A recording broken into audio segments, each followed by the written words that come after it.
Бул дин сөзсүз эле жоолукка оронуп эле үйгө намаз окуп отуруп калуу эмес да. Енді 10 жыл мурун мен ким элем, менин түшүнүктөрүм кандай эле дегенде, мен чындыгында коркуп кетем.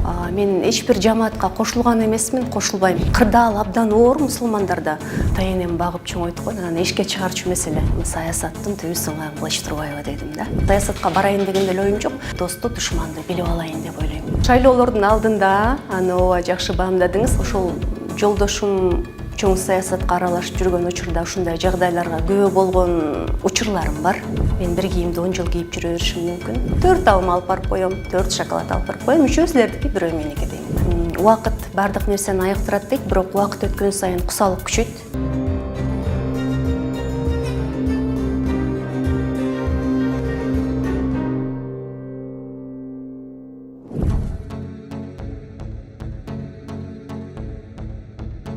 Айжанайым, мына сиздин оймок арт деп аталган студияңызда отурабыз. Мен чынында биринчи жолу келишим, бирок жакты, аурасы киргенде эле, тазалыгы, бардыгы төп келишкен экен, өзүңүзгө окшоп. Анан бул студияны ачуу идеясы негизи кимге таандык дегеним, сиз өзүңүз дизайнер болбосоңуз, бул жумушту баштап кетүү үчүн сиз менимче мындай бир чети тобокелчилдикке деле барсаңыз керек. Биз 2013-төн бери кийим көргөзмөлөрүн уюштуруп жүрдүк.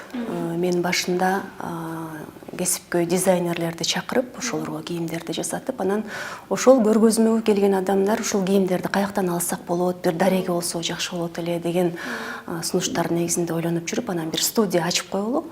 Ошол жерге көргөзүлгөн кийимдер турсун. Сатып албаган болсо да ошол дизайнерлердин эмгегин көрүп, биздин улуттук деген кийимдер кандай экен, кийсек болот бекен деген бир идея пайда болуп, анан ушул нерсени ачып койгонбуз. Негизи сиз карьераңызды баягы кинодо, театрда актриса катары баштагансыз да. Анан азыр эми башка багытыңызды өзгөртүп, таптакыр алыстап кеттиңиз. Бирок өткөн күнгө мындай саресеп салып азыр ойлоносузбу? Эмне жөнүндө дегеним, мисалы, мүмкүн сиз абдан популярдуу, ошол эле учурда суроо талап жогору болгон жана эң көп калемакы төлөнгөн актриса болмок чыгарсыз. Мен бир 10 жылдын тегерегинде ушул динге жаңы келүү эмес, кайтып келдим деп коет экен. Анткени биз баарыбыз мусулман деп айтат эмеспизби?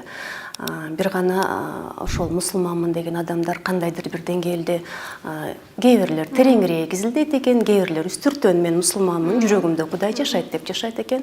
Мен тереңирээк изилдегендердин катарына кирдим окшойт. Ушул нерсеге абдан кубанам. Мага көп суроо беришет. Жашоодо эми мен 40-ка чыгайын деп калдым. Ушуга чейин эмне жасаган эмгегиңе өзүңдү сыйлайсың дегенде мен айтам, ошол динге кайтып келгениме, анан бир 3 бала төрөп алганыма, тобокелчиликке салып, ден соолуктун бир кемчиликтерине карабай. Өкүнүү деген болбойт, эмнеге дегенде, тагдыр деген маселеси бар денде. Бул башыңа, маңдайга эмне жазганда ошол нерсени көрөсүң. Анын үстүнөн мен ошол искусство чөйрөсүнө барып, эмне деген ошол театр корифейлердин жанында жүрдүк, чоң жаргылчакка түштүк. Жашоонун мындай ысык суугун эрте көрдүк, эрте быштык ар кандай сөзгө, ар кандай сыноолорго 18 жашымда барыптырмын. Ошо эрте быштык. Мен бул нерсени ушул жараткан мени бир чоң нерсеге дайындап, бир сыноодон өткөргөндөй кабыл алам азыр. Эгерде азыр жолдошуңуз жаныңызда болсо, мүмкүн ушул актрисалык карьераңызды улантат белеңиз? Жолдошум биринчилерден болуп, ушу жаңы балам төрөлгөндө сахнасыз сага болбойт экен, үйдө отурган деп жумушка чыгарып койгон, бирок ушул кыргыз аял затынын өзүнүн бир дээринде болот окшойт. Күйүүгө тийгенге чейин мен үчүн сахнага чыгуу мындай бир кубаныч алып келчү, рахат алып келчү. Анан күйүүгө тийгенден кийин өзүң тартынып, өзүңдүн бир адамга таандык экениңди сезгенден кийин бул нерсе кыйыныраак болуп калат экен. Балким батышта, балким ошол эле жакын Орусияда бул закон ченемдүү көрүнүшү мүмкүн, бирок биз үчүн бул кичине кополураак көрүнүш болуп калат экен. Ошон үчүн билбейм эми андай болсо, мындай болсо деп көп нерсени айтсак болот, бирок мен азыркы турган абалыма Кудайга шүгүр дейм. Негизи мен сиздин бир маегиңизден угуп калдым. өзүңүз мындай тарыхый фильмдерди көргөнгө абдан ынтызар экенсиз, жакшы көрөт экенсиз да. Анан менде ой жаралды, мүмкүн сиз ушундай тарыхый фильм тартууга бир продюсерлик кылып көрсөңүз, же болбосо ошого бир өзүңүз тартылып көрсөңүз, же болбосо мүмкүн колдоо кылсам деген ой жаралган жок беле?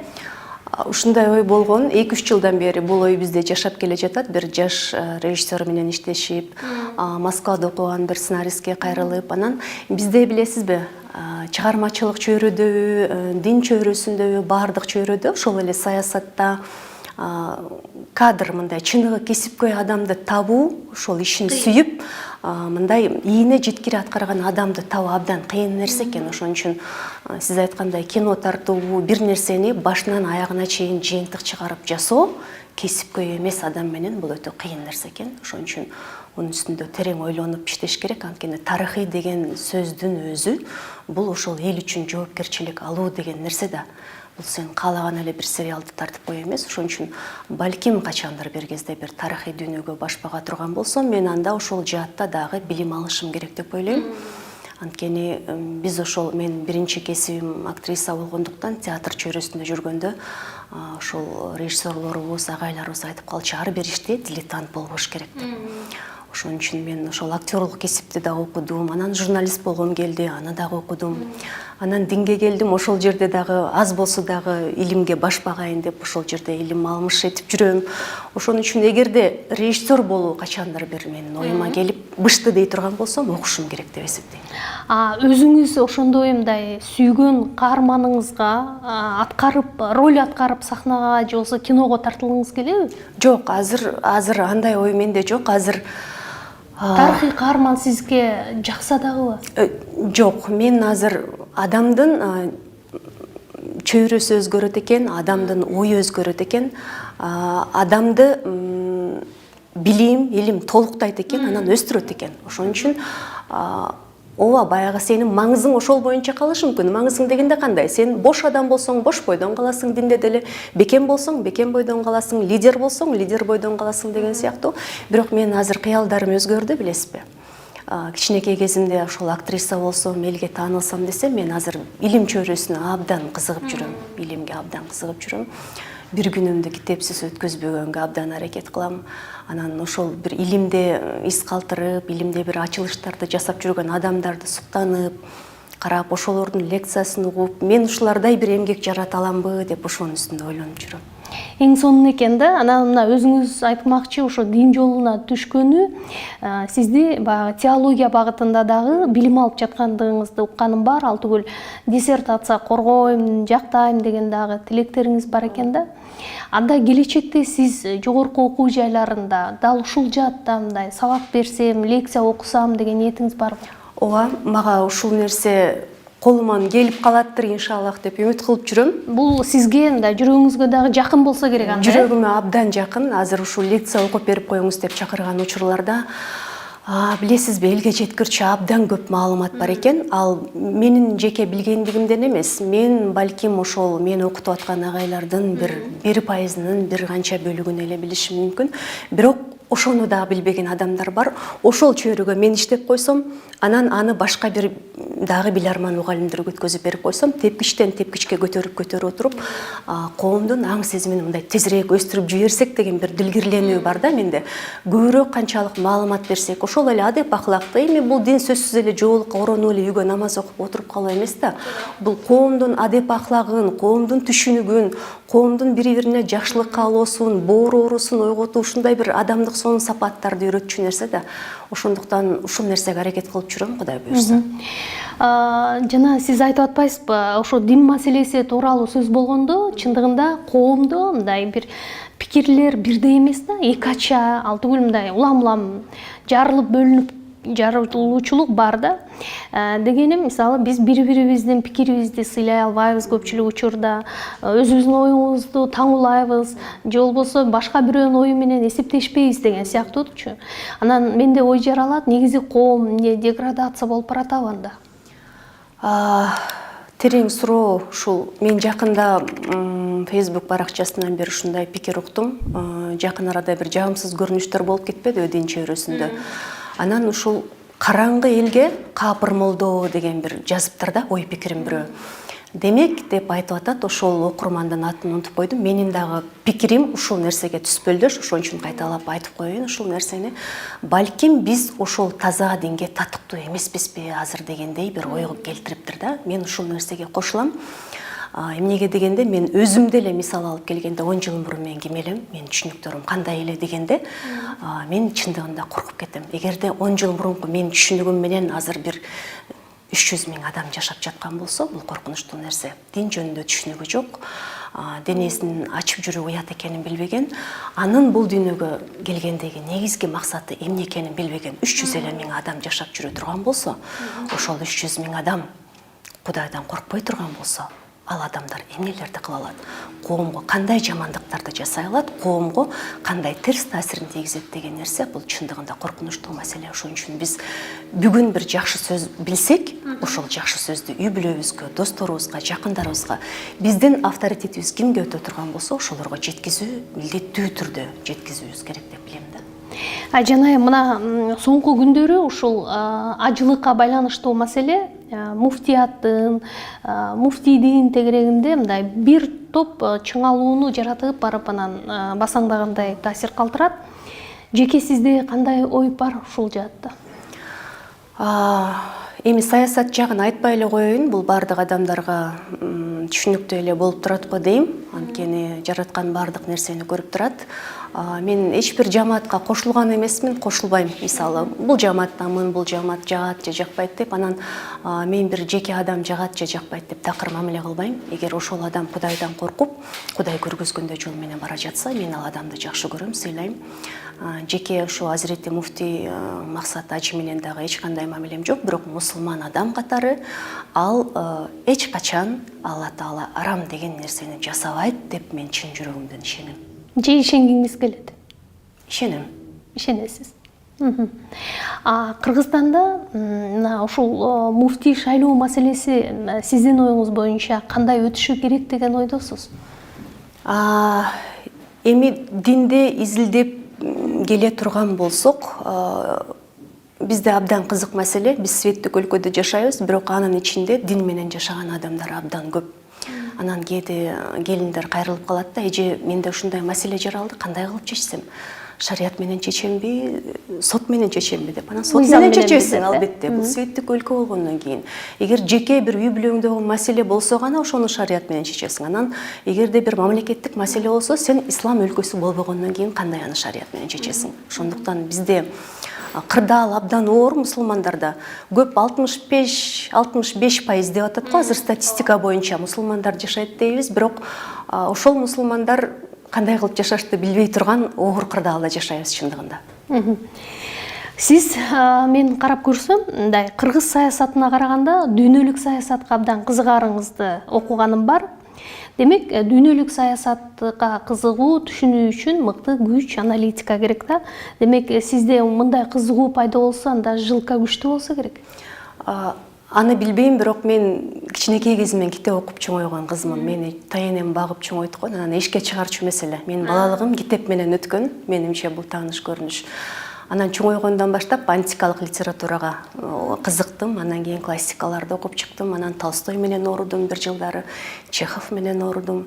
Анан бир күнү агайым айтты, сен тилиң орусча болуп калды. Сахнада чыгып кыргыз тамгаларын орусча сөйлөп баштадың, сынган кылычты оку деп. Анан сынган кылычты окуп чыгып, саясаттын түбү сынган кылыч турбайбы дедим да. Көрсөң жерде. Эң сонун чыгарма экен. Анан азыр ушул кайсы гана жерге чакыруу болбосун, мен көбүнчө литератураны орус тилде окугандан тилиң орус тилге жатык болуп калат экен тилекке каршы. Анан сынган кылычты бир сыйра карай коем, кээ бир сөздөр эсиме келе түшөт, анан ошол боюнча сүйлөйм. Дүйнө жүзүндөгү саясатты эмнеге карайм десеңиз, азыр эми глобалдашуу заманы, өзүңдүн казаныңда өзүң кайнаган болбойт. Дүйнө жүзүндөгү абал сөзсүз түрдө бизге окшогон кичинекей мамлекеттерге таасирин берет. Биздин досторубуз ким, душмандарыбыз ким, тарыхта ким бизге душман болгон, ким бизге дос болгон, кимге ишенсек болот деген сыяктуу нерселерди өзүң үчүн, балдарыңдын келечеги үчүн билип коюш керек деп ойлойм. Анткени мен өзүм саясатка барайын алайын деген деле оюм жок. Бирок мусулман катары мен ар тараптуу болуп, досту, душманды билип алайын деп ойлойм. Ана жолдошуңуз деле саясатчы эле да. Анан өз алдынча партия түптөгөн, төбөсү көрүнгөн киши болду. Менимче, азыркы саясатташкан коомдо деле сиздин таасирди, сиздин эл арасындагы таанымалдуулугуңузду таянгысы келген, пайдалангысы келген күчтөр аябай көп болуш керек да. Саясатта өз күчүңүздү сынап көр деген сунуштар көп болобу? Көп болот деп деле айта албайм, бул салыштырмалуу нерсе го, бирок мындай байма-бай сунуштар келип калат, бирок мен Кайсы учурда келет ошондой сунуштар? Шайлоолордун алдында? Шайлоолордун алдында, аны ооба жакшы баамдадыңыз. Анткени адамды колдоонун кызыкчылыгы кайсы учурда күчөйт? Сага абдан кысым болуп керек болуп жаткан учурда күчөйт. Жөнөкөй учурда адам сенин кимдигиңди баамдабашы деле мүмкүн. Ошол учурда издеп баштайт, кимдин идиреги бар экен, кимдин аркасынан ээрчишти экен деген нерселер сөзсүз кээ бир адамдарды кайрылууга, кимдир бирөөлөргө мажбур кылышы мүмкүн. Бирок эми адам баласы эгер максатын билсе, бара турган жолу узак болсо, кыйын болсо, анча-мынча нерсеге кайрылууга убакыт жок болот да. Мен саясатты мындай жолдо баратканда бутка илешкен бир бүдөмүк нерсе катары кабыл алам. Менин жолумда бул нерсе жолдо болбош керек деп билем. Келечекте дагы бул нерсеге кайрылгыңыз келбейт? Жок, такыр. Балдарыңыз айтмакчы, баягы саясатка кызыгышат экен да. Бирок тилекке каршы сиз аны колдобойт экенсиз. Эмне үчүн мисалы көңүлүңүздү кайт кылган жагдайлар барбы? Мүмкүн балдарыңыздын келечегин өзүңөр тандагыла деп койсоңуз деле болот беле, же мен жаңылышамбы? Бул жекерээк маселе болуп кетет, бирок үстүртөн айтып кетейин, түшүнүктүү болуш үчүн. Ошол жолдошум чоң саясатка аралашып жүргөн учурда ушундай жагдайларга күбө болгон учурларым бар. Ошондон кийин көңүл калган. Анан ошо атасынын өлгөнүнөн кийин саясатка такыр жолобосун деп, мен кыргыз тилин билбесин деп балдар. Англис тилдүү мектепке кирдим. Эне тилинде окубай эле коюшсун деп? Эне тилинде окубасын дедим, анткени кичинекей кезинен саясатка кызыгышты булар. Анан баягы атасынан кийин менде бир коркунуч пайда болду, эмнегедир жок булар саясатка барбай эле койсун деп, бирок болбойт экен, бул нерсе генде болсо. Эгер баланын акыл эси ошо менен күндө толукталып, кызыгуусу артып турса, болбойт экен. Азыр эми тилди деле үйрөнүп алышты, саясатты деле үйрөнүп атышат. Эми сиз айткандай өздөрүнүн оюна коет окшойм. Эне тилинде эркин эле сүйлөшөбү? Бирөө эркин сүйлөбөйт тилекке каршы. Бул сизди ойлонтпойбу? Бул мени ойлонтот. Эми азыр адам деген ушундай экен да. Жаңылып, тажрыйбасынан бир таяк жеп, анан кийин оңолот экен да. Бул менен ушундай бир тажрыйбам болду. Тилекке каршы өзүмө каршы иштеп калган. Азыр эми ошо эне тилде жакшылап коюунун үстүндө иштейбиз. Кыргыз жолдорун окуйбуз, кыргыз тилдүү китептерди окуйбуз. Багыма жараша балдарым китепти көп окуйт. Мен ойлойм, бул нерсени бат эле ордуна койдум. Балдарыңызга сенин атаң мына ушундай болчу, саясатта мындай эле, мамлекетчил эле деген сыяктуу түшүнүктөрдү мындай боюна сиңирип тарбиялап турасызбы? Ооба. Сөзсүз ушул нерсени айтам, анткени балдарым жакшы бир нерсе кылганда атаң ушунча эле, атаң берешен эле, туура кыласың балам, атаң ушундай кылчу эле деп, сөзсүз ошо атасын үлгү кылганга абдан аракет кылам, анткени бул жаш кезинен калган бала үчүн ата идеал болуп калат окшойт. Мен ушул нерсени байкадым. Анан балаң, атаң ушунча эле балам дегенде булар өзгөчө кабыл алат. Анан ошол жакшы сапатын кайталап жасаганга аракет кылышат. Кесип тандоосуна сиздин таасирдин өзүңүз таасир эткенге аракет кыласызбы, жокпу? Ушуга чейин абдан аракет кылдым. Жана жогоруда айтпадымбы, тилине чейин кийлигишип, булар тил билбесе кыргыз саясатына келе албайт деген ченемде болдум да. Эми азыр чоңоюп калды, азыр сүйлөшүп атат. Биздин жашообузду өтө андай камакка албапа деп, ошон үчүн ооба. Демек алар дагы мындай өзүнчө эркин ой жүгүртүп өсүп келаткан балдар болуптур, жакшы. Мына былтыр жайында сиз социалдык баракчаңызга мынтип жазыптырсыз да. Эл менен мамлекет ажырашып кеткен үй бүлөдөй болуп калды депчи. Бул сөзүңүздү мен окуп анан ойлонуп көрдүм да. Чындыгында жаныңызга батып, ачууңузду келтирген жагдайлар болду беле? Эмнеге мындай ой келди? Эмнеден улам жаралды? Көп жагдайлар болот. Маселен, акыркы эле учурдагы пандемиядагы кырдаалды алып көрөлү. Ошол учурда баарыбыз эле колдон келген жардамды берип аттык. Анан ушул кепеде болгон үйдө бир 4 баласы менен, 5 баласы менен жашаган үй бүлөлөрдү көрүп аттык да. 1 килограмм картошка, бир шор мындай максым жасап ичкен, аңы жетпеген. Анан ошолорду карап отуруп, тарыхты карап отуруп, исламдын тарыхын карап отуруп, ошондой адамдар мамлекеттин коргоосунда болуш керек экен, мамлекет аларды багат экен. Азыр деле ошол Американы карабайсызбы? Албетте параллель жүргүзүү мүмкүн эмес, алардын экономикалык абалы менен биздики башка нерсе. Мен жөн гана ошол камкордукту көрүп абдан ичим күйдү, ызаландым, билесизби? Менин колуман көп нерсе келген жок, колуман келгенин ташыдым. Бирок колуман келбей калган үй бүлөлөрдү көрдүм, ачка калган. Ошон үчүн мамлекеттин камкордук көрбөгөнүнө өзүнүн элине, жок дегенде курсагын тойгузуп койбогонуна 5 сомдук масканы 150 сомго таппай ыйлап жүрдүк ошол кезде. 10 килограмм унга жетпей ыйлап жүргөн элдер болду. Ошол учурда мен ушуну элестеттим. Азыркы биздин коомдогу абал ушундай. Эне менен атасы ажырашып кетсе дагы, бала эненин мойнунда калат дагы, ата өзүнчө мамлекет болуп кетет. Байкуш эне базарга чыгат, баласын сүйрөп алып, ар кимдин полун жууйт, же болбосо мигрант болуп кетет, анан баласы ошентип талаада калып атпайбы? А бирок биз чоң сөздөрдү сүйлөйбүз. Эне бул тарбиячы, эне бул мектеп, эне бул медресе, бирок кана ошол камкордук энеге деген сыяктуу. Ошол энеге кандай камкордук көрө турган болсо, мамлекет элине да ошондой камкордук көрсө болбойт беле деген бир жүрөктөн чыккан сөз эле. Өзүңүздү да ийгиликтүү ишкер айымдарынын катарындамын деп эсептейсизби? Өзүмдү ишкер деп эсептебейм го. Эсептебейм. Дизайнермин деп дагы эсептебейм. Адамдар баягы өздөрү эле тааныштырганда дизайнер, ишкер деп тааныштырып кое берет. Анан алардын жумушуна кийлигишпейин деп мен унчукпай кала берем. Акчага болгон мамилеңиз кандай? Мисалы, көп тапкандардын катарындасызбы же көп короткондордунбу? Акчаны обу жок такыр коротпойм. Мисалы, жалгыз бой аялдардын баардыгы ошондой болсо керек деп ойлойм. Албетте рызкыны жараткан берет деңизчи. Сен рызкың түгөнгөн күнү бул дүйнө менен кош айтышасың. Бирок эми не бар, не жок деген заман да азыр. 3 балаң турса, жалгыз бой эне болсоң, жок, акчаны коротпогонго аракет кылам. Көп табасызбы? Кудайга шүгүр, бирок билесизби, мен жанагы адамдардын катарында эмесмин. Акыркы маркадагы эмне машина чыкты, эмне телефон чыкты, эмне кийим чыкты дебейм. Мен бир кийимди 10 жыл кийип жүрө беришим мүмкүн. Машинем деле арзан. Өткөндө бир кыздар келип, эмнеге арзан машина айдап жүрөсүң дейт да. Менимче мен кандай машина айдасам деле ошол эле айжанмын деп ойлойм. Мен өзүмдүн үстүндө иштөө менен алекмин азыр. Балдарымдын билимине, балдарымдын ден соолугуна көңүл бурам. Чындыгында ошого убактым деле жок. Жаңы телефон чыгыптыр, анан жаңы көйнөк чыгыптыр дегенге. Жолдошу бар аялдын таянары болот, эркелейт, бирок биз тескерисинче ар тараптан бышык болгонго аракет кылабыз деп дагы айтыпсыз да. Негизи коомдогу күчтүү аял ким сиз үчүн? Анан деги эле күчтүү аял болуунун минус плюс жактары барбы, жокпу?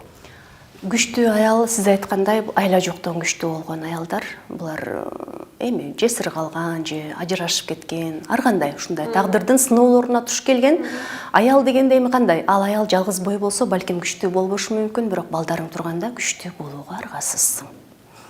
Таянарың жалгыз жараткан болот, бирок адам болгондон кийин сен көзүң менен көрүп турган бир таянычың болуш керек экен жаныңда. Ал апаң болсун, күйөөң болсун, бирөө болуш керек. Ошон үчүн сен күчтүү болбосоң, өзүң гана тепсеңде де калбастан балдарың да калып калышы мүмкүн. Сен аргасыздан күчтүү болосуң. Демек, күчтүү аялдын плюстары көп экен да? Күчтүү аялдын минустары көбүрөөк го дейм. Анткени ал аял күчтүү болгону менен психологиялык жактан өтө көп терс таасирлерин тийгизет. Ал көз жашын көргөзбөгөнгө аракет кылат, ал жатып калбаганга аракет кылат, ал ооруса дагы туруп басууга милдеттүү болот.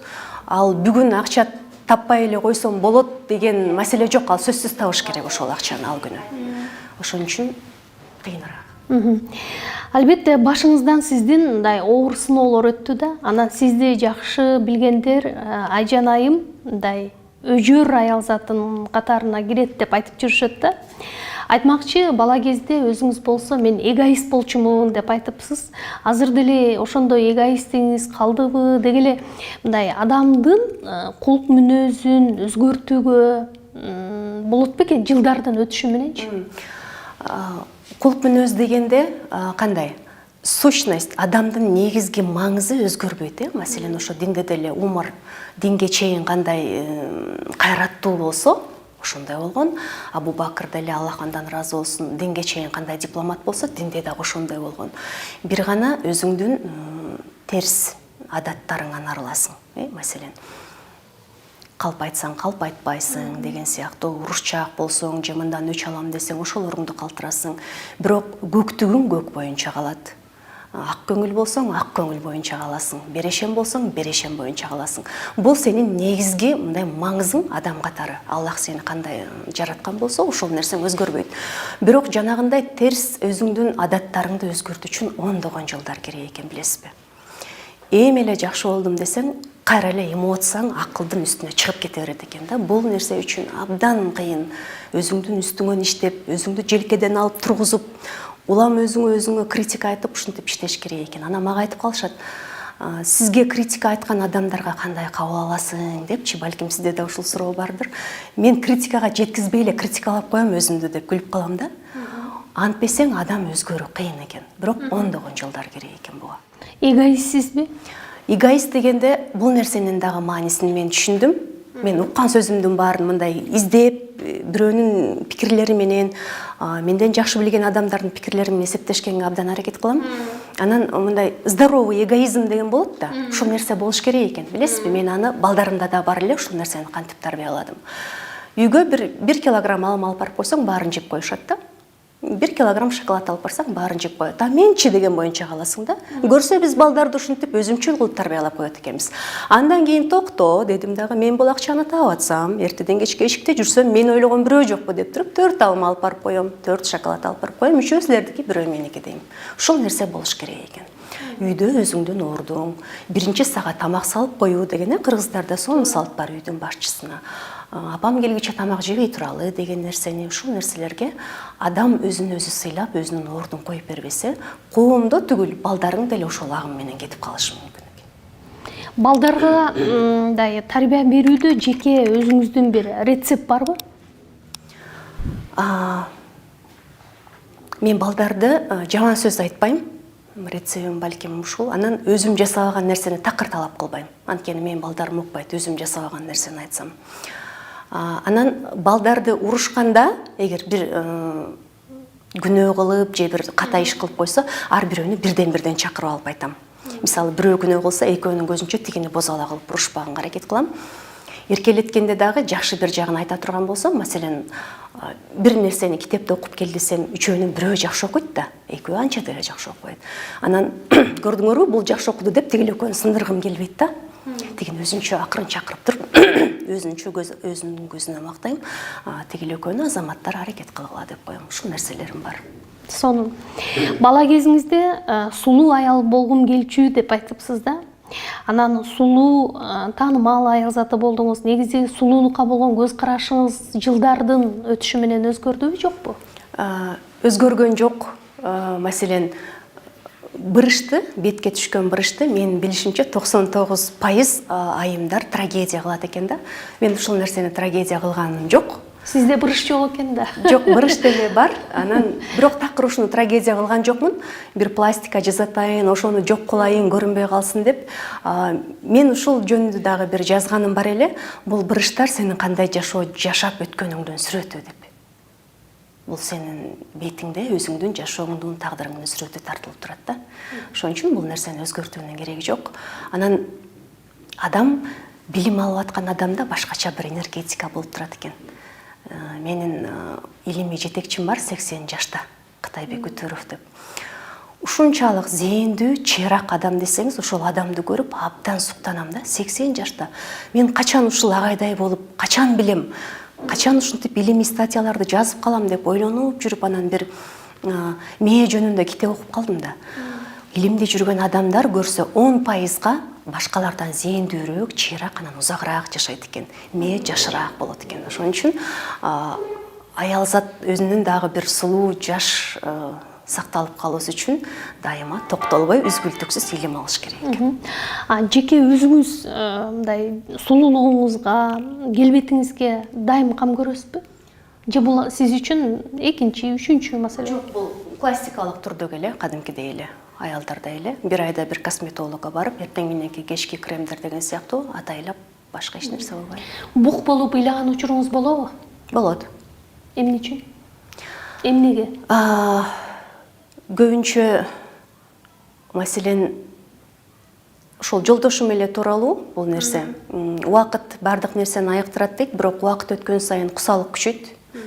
Кээде ошол нерселер болушу мүмкүн. Жакын адамдарыңды эстеп, аларды кайруу мүмкүн эмесин эстегенде, алар менен сүйлөшкөн учурларыңды эстейсиң, бир кусалык болот, менде катары. Журналистика адистиги боюнча дагы билим алдыңыз да, анан мындай жеке өзүңүз автордук бир долбоорду ачып, бир телевиденияга сунуштасаңыз, менимче сизден эч ким качпас эле, эшигин ачып чакырат беле. Дароо эле. Мен өзүмдү кайсы деңгээлге алып барам деп ойлойм, билбейм. Бирок окуп бүтүп алып, бүтөөрү менен менимче заман өзгөрүп кеткендей, билим дагы жогорулап кеткендей сезилип эле, мен өзүмдү критикалап отура берем. Мен азыр даяр эмесмин, азыр билбейм деп. Динде дагы ушинтип көпкө чейин жүрдүм. Бир сөздү укканга чейин. Бир жолу бир жыйынга барып калдым дагы, бир устаздын айтканын уктум. Зекетти дейт, жалпылап айтканда 2,5% берип кутулуп кетесиңер, бирок илимди 100гө 100 беришиңер керек деди да. Ошондон баштап коркуп, анан байкасаңыз, мен былтыр 2 жыл болду лекцияларымды жаза баштаганыма. Көрсө, билгениң менен милдеттүү түрдө бөлүшүш керек экен. Болбосо буга дагы чыгынбайт элем. Мен азырынча билбейм, үйрөнө элекмин деп жүрө берет элем. Менин ушундай бир мүнөзүм бар экен. Жалкоо эмессиз? Жалкоомун. Жолугушууларда, коомдук жайларда сизди көргөндө мындай түн адамдай таасир калтырат да, мага мүмкүн мен жаңылышып жатат чыгармын. Анан жан дүйнөңүздө, мындай жүрөгүңүздө эмне майрам кылат сизден?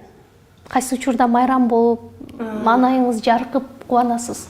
Балдарыңдын ийгилиги маанайда абдан жакшыртышы мүмкүн, бирок мен көбүнчө китептерди бир 5-6 китепти коюп алып, анан бир нерсе маалымат издеп окуйм да, ошол бир маалымат издеп атып, күтүлбөгөн бир нерсени таап алам, сонун бир ачылыш өзүм үчүн жасап, же көптөн бери бүдөмүк болуп жүргөн бир оюма илимий тастыктоо таап алам.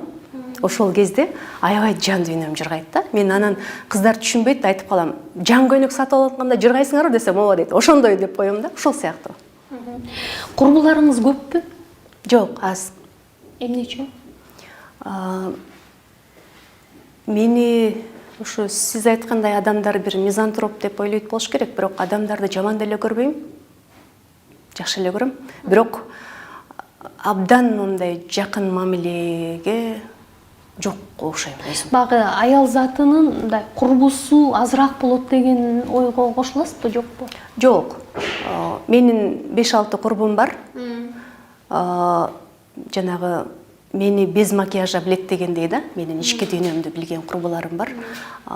Менимче жакшы дос көп болбойт го.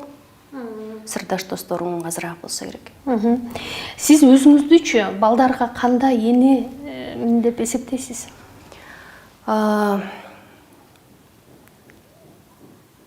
Мен балдарга мындай изденүүнүн үстүндө жүргөн энемин го деп ойлойм. Жөн жерден балдардан бир нерсени талап кыла бербейм. Өзүм изденип жүргөн, өзүм билген нерселер менен бөлүшөм. Анан ошол нерселерим балдарга үлгү болот го деп үмүт кылам. Сизде мындай азыр жашсыз, потенциал бар, дин жаатында билим алып атасыз дегендейчи. Бирок сизди ушул кызматка чакырса, барып иштегенге даяр белеңиз? Жок, эч бир кызматка барбайм. Бул мен үчүн принципиалдуу нерсе. Мен өзүмдүн багытымды аныктагам. Менин өжөрлүгүм бар. Мен ошо кенедей 4-5 жашымда койгон максатыма жетип, ошо театрга жетип, сахнага жетип, киного жеттим.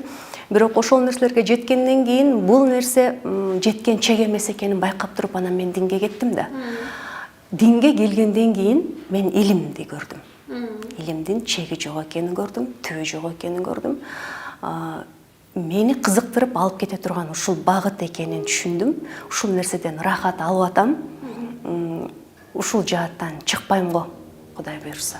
Жеке профессионалдык кесибиңизге байланыштуу, мисалы театрдан жаш актер, актрисалар келип тажрыйбаңыз менен бөлүшүңүз десе даярсызбы же мындан да алыстап кеттиңизби? Жок.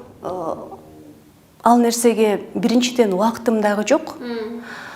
Экинчиден ооба бул театрдан кеткениме 10 жылдан ашып калды. Бул мага бир аз чоочунураак болуп калды. Анын үстүнөн бөдөнөнү сойсо да касапчы сойсун дейт. Азыр абдан сонун кесипкөй актер, актрисалар бар. Мен алардын ичине кыянатчылык кылып аткандай болуп калам. Алардын иши деп эсептейм. Өзүңүздү эмне өзүңүздөн чыгарат да? Алдаган, жоопкерчиликсиздик. Кечиримдүү адамсызбы? Кийин үйрөндүм, кечиргенди кийин үйрөндүм, динге келгени. Болбосо кичинекей кезимдеги ар бир сөздү уккандарымды эстеп калып, тизип коюп, убагы келгенде дей берчүмүн да. Жанагы жогоруда айтып өттүк го, өзүңдүн үстүндө иштөө абдан кыйын нерсе экен. Ошол адамдардын баарынын астына барып көрдүм. Бардым, кечирдим. Ошол адамдарды кечирип сүйлөшкөндөн кийин динде жүргөн адамдар айтты да, кантип ошол адамды кайра барып сүйлөштүң деген. Өзүңүз таарынтып алгандардан дагы барып кечирим сурадыңыз? Албетте, өзүм таарынткан адамдар да көп болот, кечирим сурадым. Айтыңызчы, сизден журналисттер адатта абдан көп маек алса керек. Анан баарынан качкан, маек бергиңиз келбеген учурлар болобу, жокпу? Көп качам. Сиз биринчи адамсыз го, кимге макул болдум. Эми мен ойлойм да, интервью бериш үчүн сен адамдарга биринчи кызык болушуң керек, экинчиден жасап аткан бир кызык ишиң болуш керек. Адамдар ушул ишти ким кандай жасап атыптыр деген.